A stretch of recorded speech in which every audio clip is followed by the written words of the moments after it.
The rain had been falling over the Hampshire countryside since before dawn, thin, misty streaks that turned the dirt paths into slick veins of mud and made the fences around the temporary holding camp sag beneath their own weight.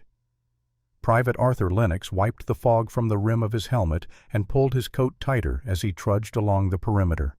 He could barely feel his fingers. England's cold could crawl into a man's bones faster than any bullet.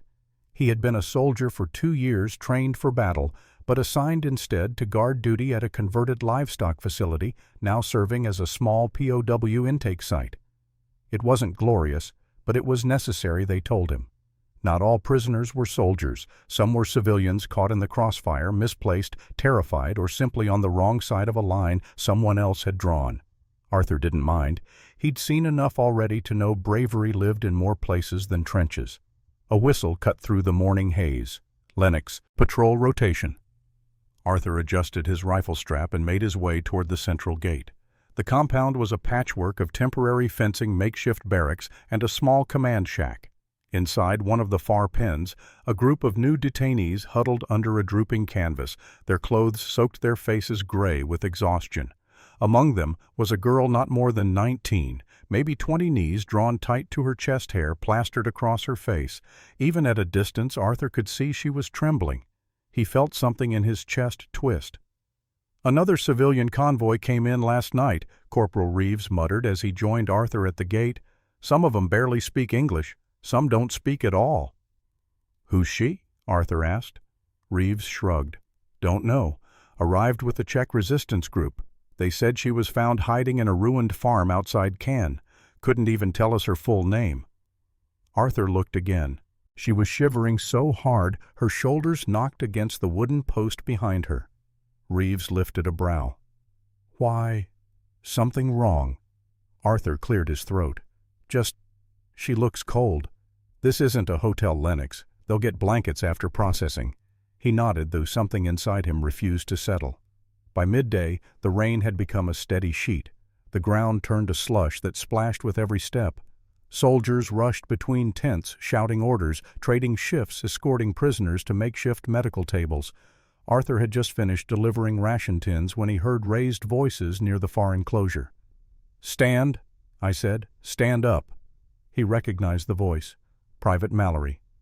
Young, brash, quick to bark orders louder than needed.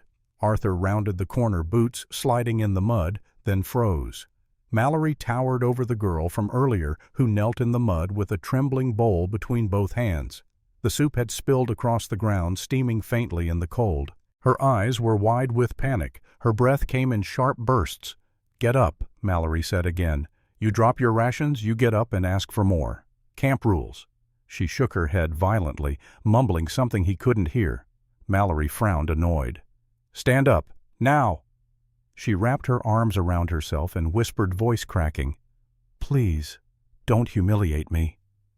The words were so soft they almost drowned under the rain. Mallory blinked. "What did she say?" Arthur stepped forward. "Enough, Mallory." Mallory scoffed. "She won't even stand. She'll freeze out here." "She's terrified," Arthur said, moving past him. "And she's soaked through. This isn't your problem, Lennox." Arthur didn't answer. He crouched slowly, keeping his movements gentle, knees sinking into the mud. Up close, the girl's fear was a living thing. Her shoulders curled inward, hands shaking, eyes red-rimmed from cold and exhaustion. A piece of string held her torn coat together. She refused to meet his gaze. "Hey," Arthur said softly. "It's all right. You're not in trouble." She flinched when he reached out, not a dramatic movement, just a tiny jolt like every inch of her braced for roughness. Arthur pulled his hand back, palms open to show he meant no harm. Rain trickled off his helmet, running in cold lines down his collar. "You're freezing," he murmured. She swallowed hard. Mud clung to her knees, streaked her skirt, stained her fingers. Her breath hitched again, and when she finally lifted her eyes to his, he saw the depth of her fear. Fear older than today, older than this camp. Fear carved by war. Without speaking, Arthur slipped his arms out of his heavy British field coat. The cold hit him instantly, biting through his uniform. Mallory frowned. "Lennox, what the hell are you doing?" Arthur ignored him. He lowered the coat gently slowly so she could see the movement coming and draped it over her shoulders, easing it around her without touching her directly. The garment swallowed her small frame, the wool hanging nearly to her ankles. Her eyes filled, not with more fear, but with something like disbelief. "You'll be warmer this way," he whispered. For a moment she seemed frozen in place, processing the gesture as though it made no sense in the world she had survived. Then her lips parted in a small breaking breath. Mallory muttered something under his breath.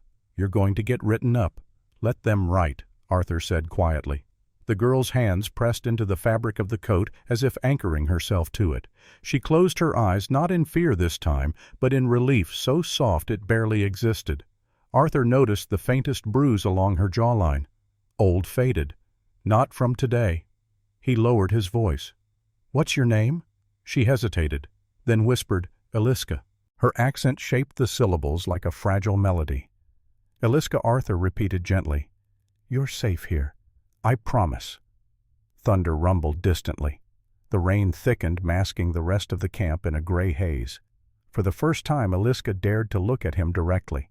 Her eyes searched his face, not for authority, not for mercy, but for truth. And Arthur Lennox, rain-soaked, shivering without his coat, met her gaze with every shred of steadiness he had. Behind him, Mallory grumbled, "You're too soft, Lennox." Arthur didn't look away from her. "No," he said. "I'm human."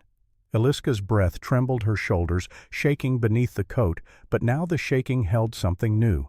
The earliest spark of trust. Not much. Just enough to keep her from collapsing entirely.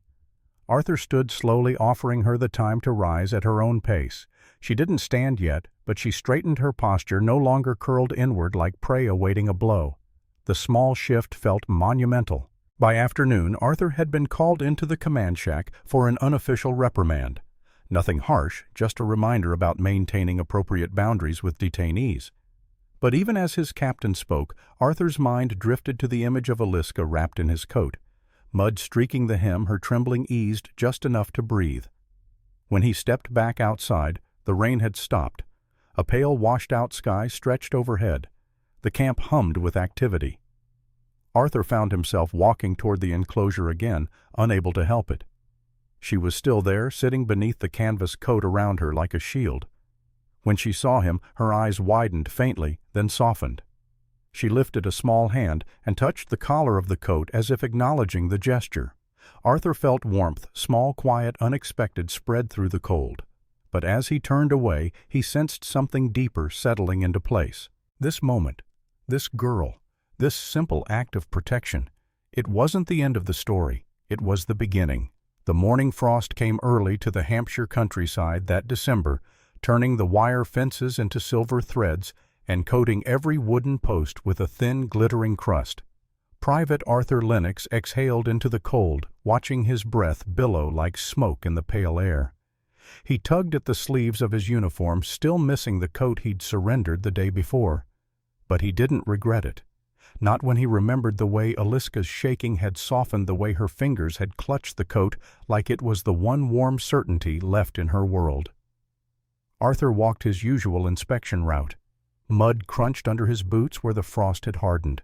A few crows circled above the tree line, their calls echoing across the otherwise quiet camp. Most soldiers hated guard duty. Arthur didn't. There was something grounding about it. The routine, the responsibility, the sense that his presence kept suffering from sharpening its teeth. As he neared the enclosure where the new detainees were kept, he saw her. Eliska sat near the fence, the coat wrapped around her like a cocoon. The oversized sleeves dangled past her hands. She looked small, too small for a war that had already taken too much. Arthur slowed, unsure whether he should approach. Prisoners rarely trusted guards. Guards rarely trusted prisoners. The lines were drawn long before individuals met, but she lifted her head when she sensed him. Her eyes met his, not fully trusting yet, but no longer filled with the raw terror of yesterday. He stepped closer. "Morning," he said softly. She didn't speak, but she nodded an acknowledgement, fragile but real. A few hours later, Arthur stood outside the medical tent as the new detainees were processed. Eliska lingered at the end of the line, her hands nervously twisting at the coat sleeves. He stayed close, not officially assigned to her, but unwilling to see fear swallow her again. The medic called. Next, Eliska froze. A Dutch woman behind her nudged her gently. "Go on, dear. It's all right." But Eliska didn't move. Her eyes darted to the scalpel tray, then the examination stool, then the towering British sergeant overseeing the process. Panic tightened across her face. Arthur stepped forward. "It's just a medical check," he said gently. "No one will hurt you." She shook her head violently. "No doctor," she whispered. "No touching." "Procedures have to be followed," Sergeant Collins said without looking up from his clipboard. Arthur swallowed. "She's terrified. So are half the people in this tent, Lennox. Procedures don't change." Collins finally glanced up. "Unless you'd like to volunteer to stand with her." Arthur didn't hesitate. "I will." Eliska looked at him, breath caught halfway between panic and relief. He walked beside her into the tent. Inside, the lamps buzzed softly. The medic was gentle, but Eliska flinched each time he reached for her pulse, her shoulders tightening like coiled wire. Arthur knelt beside her stool. "Look at me," he said. She did. Through fear, through hesitation, through something that looked like the first fragile strand of trust. He kept his voice low. "You're safe." Her hands slowly loosened. The exam took only minutes, but to Arthur it felt like holding up the sky on his back. When it was done, she exhaled shakily and reached for the coat again, pulling it tight around her shoulders. The medic scribbled on his chart, "Malnourished, exhausted, stress trauma signs, needs warmth and rest." Arthur nodded. He already knew. Later that evening, Arthur was distributing rations in the mess tent when he noticed Eliska sitting alone at the far end of the bench. Most detainees clustered in small groups, but she kept to the edges, picking at the bread with small, careful motions. Arthur hesitated before approaching. "Is that enough for you?" he asked. She blinked, surprised he'd spoken to her here. "Yes," she whispered. She tore another small piece off the bread, but her fingers were trembling again, less from cold, more from memory. Arthur recognized that look. He'd seen it in soldiers who had returned from the front, the quiet battle no one else could see. He sat across from her, keeping his distance respectful. "You're eating like you're rationing for a week." She lowered her eyes. "Habit." Arthur softened his tone. "You're safe enough now to eat properly." Her jaw tightened. No one is safe in war. The statement was simple, not angry, not dramatic, just true. Arthur didn't argue. Instead, he pushed half of his own bread across the table. "Take it." She stared. "Why, I'm not as hungry as you are." That wasn't entirely true. He was starving after an 11-hour shift, but starvation wasn't the point. Eliska hesitated, then took the piece. Not all of it, just half of the half he'd offered. She pushed the rest back. "Share," she said softly. "Not give." Arthur blinked, struck by the nuance. Share, not give. Even in captivity, she wouldn't accept charity. She needed dignity more than she needed warmth. He accepted the bread back. "All right, share." By the time Arthur returned to barracks, Captain Whitmore was waiting. "Private Lennox," he said in a clipped tone a word. Arthur straightened. Sir Whitmore paced slowly in front of him. "I've received 2 reports about your conduct with detainee number 42. The girl." Arthur stiffened. "Sir, I haven't broken any rules, not yet." Whitmore eyed him. "But you're growing attached." Arthur held his ground. She was terrified. "I only helped calm her." "The line between compassion and compromise is thin," Whitmore said. "Too thin in times like these." "She's not a threat," Arthur replied. "She's barely surviving. That isn't your judgment to make." Arthur clenched his jaw. Whitmore's tone softened just slightly. "You're a good man, Lennox. That's why I'm telling you this before it goes further. Be careful. Empathy can cloud a soldier's instincts." Arthur said nothing. "Do I make myself clear?" Whitmore pressed. "Yes, sir." But clarity didn't mean agreement. Darkness fell early. Lamps flickered to life inside the barracks as soldiers muttered and played cards. Arthur stepped outside, needing air. Frost had returned sharper than the night before. The camp smelt faintly of smoke from the kitchen hearth. As Arthur rounded the corner toward the wire fence, he saw a silhouette near the lamppost. Eliska. She sat with her back against the fence lamp, casting a soft halo around her. The coat still wrapped her shoulders. She was stitching something small onto the sleeve. Arthur approached quietly. "What are you sewing?" She stiffened, but relaxed when she recognized his voice. "Patch?" she said. He crouched beside her. A torn corner of fabric lay in her lap, a scrap from her old coat's lining. She was threading it into the inside of his coat sleeve, a small hidden reinforcement stitch. "You don't have to fix my coat," he said softly. She kept sewing, her hands steadier now. "I tore it," she whispered. "Yesterday, when I—" Her voice failed. "You didn't tear anything," Arthur said. "It's just worn." She hesitated, then nodded. "Still, I fix." It wasn't just fixing, it was giving something back. A symbolic act, small but enormous in meaning. She finished the last stitch, knotted it gently, then let her hands fall into her lap. Arthur studied her face. She was still pale, still frightened beneath the surface, but something had changed. The raw panic had softened into a wary steadiness. "Thank you," he said. She looked up, eyes reflecting the lamplight. "You gave warm," she whispered. "I give small warm back." Arthur felt his throat tighten. The world around them, the war, the fences, the cold fell silent for a moment. Just them, a soldier, a frightened girl. Two humans in a place meant to deny humanity. When he stood to leave, she reached out instinctively, barely touching the sleeve of his uniform before pulling her hand back as though unsure of her right to exist in his world. Will you come tomorrow?" she whispered. Arthur's voice was quiet, steady. "Yes, I'll be here." She exhaled, closing her eyes in a long, tremoring breath. Relief or gratitude or something even more fragile, hope. As Arthur walked away, the frost crunching under his boots, he glanced back once more. Eliska was still watching him, wrapped in his coat, surrounded by cold, but no longer alone. And though neither of them knew it yet, the small warmth she had stitched into his sleeve would one day become the thread that bound their futures together. The war ended with a silence that felt heavier than shellfire.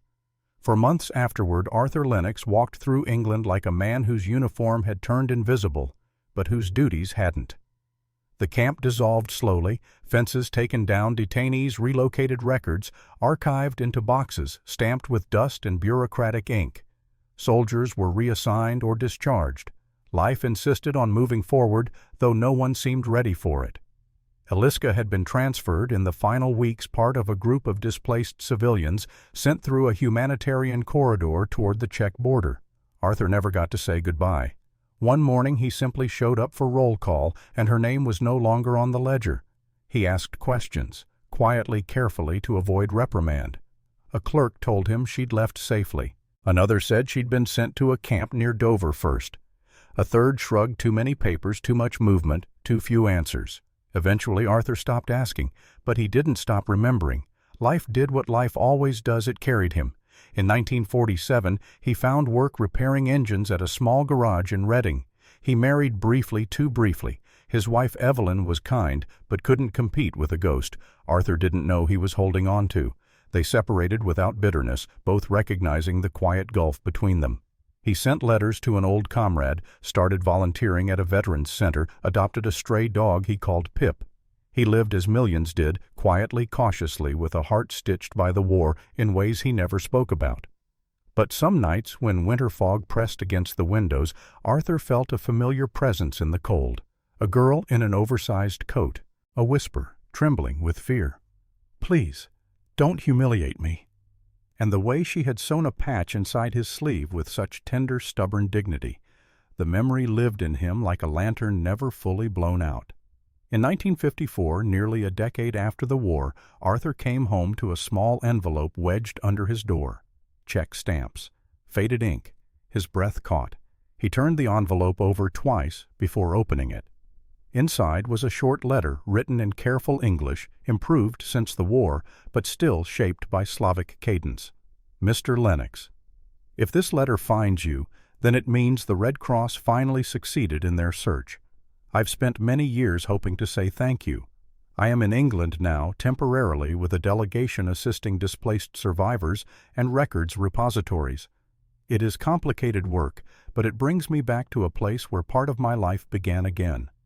If you wish to meet, I will be in Portsmouth for several days." Eliska Novakova.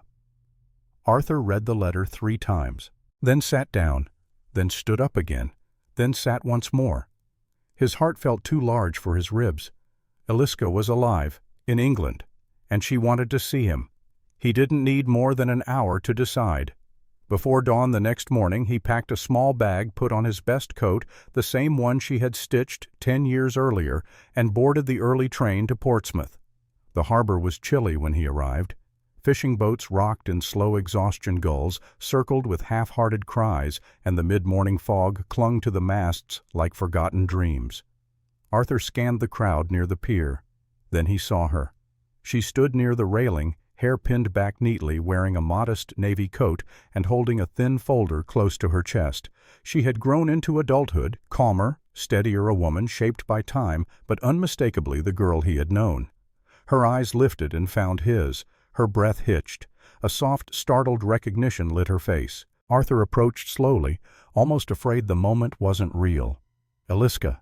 She nodded once, but her gaze was already glistening. "Arthur Lennox," she whispered, as though confirming he existed. For a long moment neither moved. The harbor noise faded, replaced by the quiet tide inside 2 chests, finally exhaling. Arthur removed his cap awkwardly. "I didn't think I'd ever see you again." "I did not imagine it either," she said softly. "But I hoped." A wind swept through the pier, cool and salty. Eliska folded her arms not from cold, but from the delicate weight of the moment. "You kept your coat," she said. Arthur glanced at the garment. "Couldn't part with it. You reinforced the sleeve. Been holding for 10 years now." A tiny smile warmed her eyes.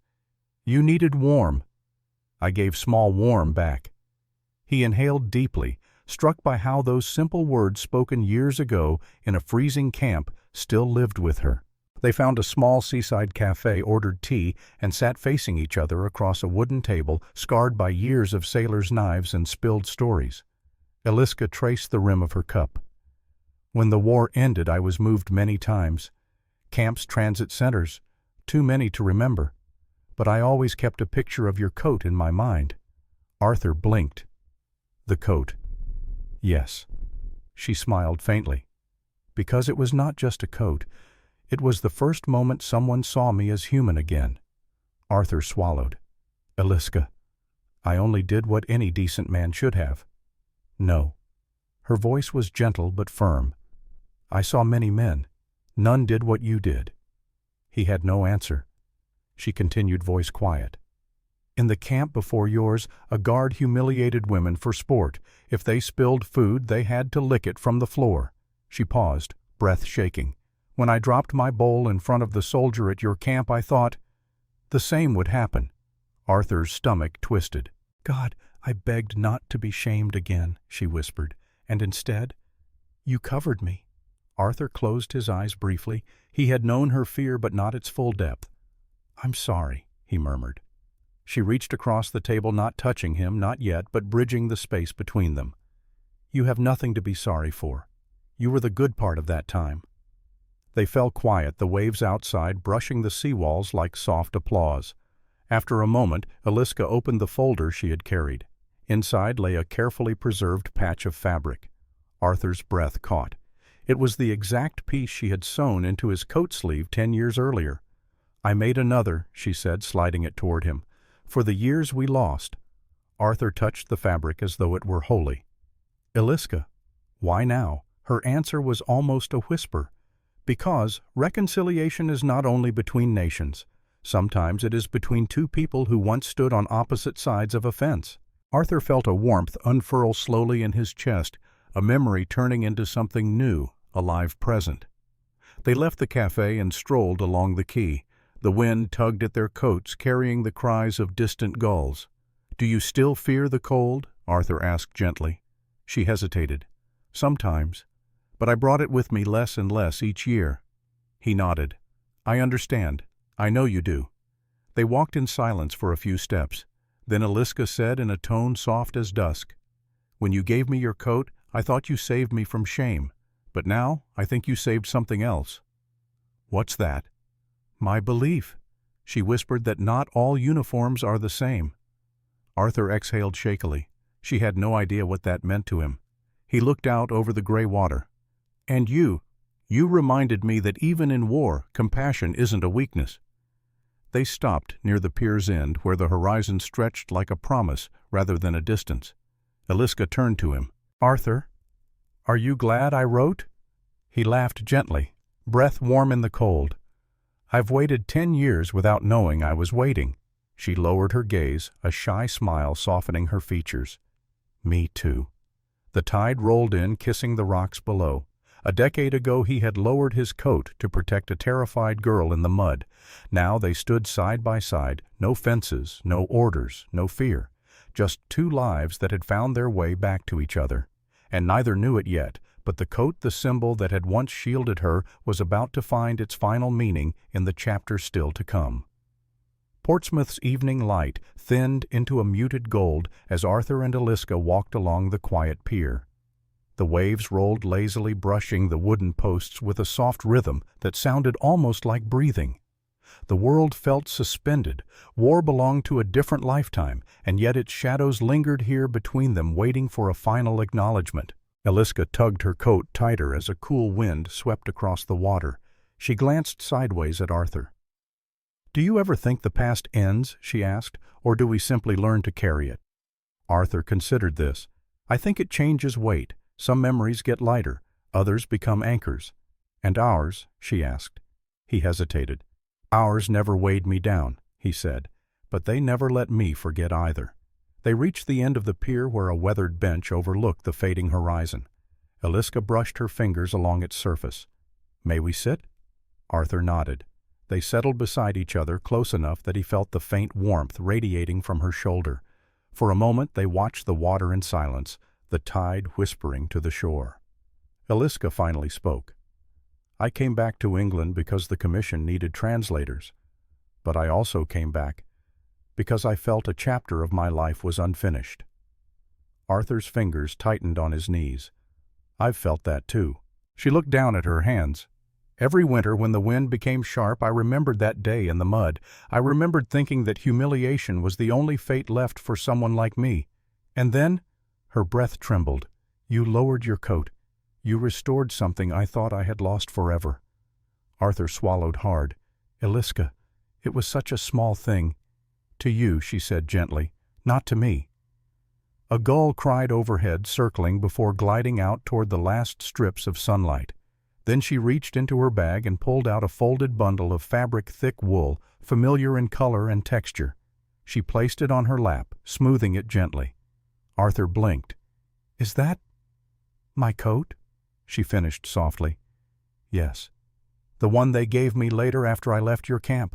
I changed it, repaired it, carried it through every place I lived. It is the only belonging from that time I did not burn or bury." She unfolded it carefully, revealing the inside lining. Sewn into the inner sleeve was a small square of British uniform fabric, the original patch she had taken from his coat 10 years ago. Arthur stared. "You kept it all this time?" She nodded. "It reminded me that even in the darkest places there were moments of mercy." Her hand shook slightly as she lifted the old coat and held it toward him. Arthur frowned. "Eliska, why are you giving this to me?" "Because—" She took a breath, voice gentle but steady. "This is my past, Arthur, and I want to return it to the one person who made it bearable." He hesitated, overwhelmed. "Are you sure?" "Yes." Her eyes lifted to his calm, resolute, a decade older and infinitely braver. "This coat is a chapter I am ready to close. And you were the only person in that chapter who gave me dignity, so it is right that I give the symbol back to you." Arthur accepted the coat slowly, reverently. The wool was worn, but her repairs, small meticulous stitches ran along every seam, telling the story of survival in a language more honest than words. "Eliska," he said, voice rough, "I don't know what to say." "You don't have to say anything," she whispered. A long stillness passed between them. The sun dipped lower, painting the water amber. Then Arthur placed his old British field coat across her shoulders, the very same coat he'd draped over her in the mud so many years ago, now carefully maintained the repair she'd stitched, still inside the sleeve. Aliska's breath caught. "You kept it," she whispered. "For 10 years," he said quietly. "It reminded me that compassion matters, and that sometimes one small act changes 2 lives." She ran her fingers over the fabric, eyes shining. "Arthur, it belongs with you," he said. "Not the fear, not the memory of the camp, just the warmth, just what it meant." Her chin trembled. "But this coat saved me." He shook his head softly. "No, you saved yourself. I just gave you something to hold on to for a moment." Tears gathered at the corner of her eyes, not of sorrow, but of release. Slowly, deliberately, she leaned against him, resting her head on his shoulder. Arthur exhaled, feeling the weight of 10 years settle into place. Not heavy anymore, but finally understood. After a long moment, she whispered, "Arthur, I don't want this to be our last meeting." "It won't be," he said. "Not if you don't want it. I don't." The tide continued its quiet rhythm below them. Arthur wrapped an arm gently around her, and together they watched the last edge of sunlight slip beneath the horizon. 2 lives no longer divided by fences, uniforms, or fear, only by choice, only by the quiet warmth they had carried through a decade of winters.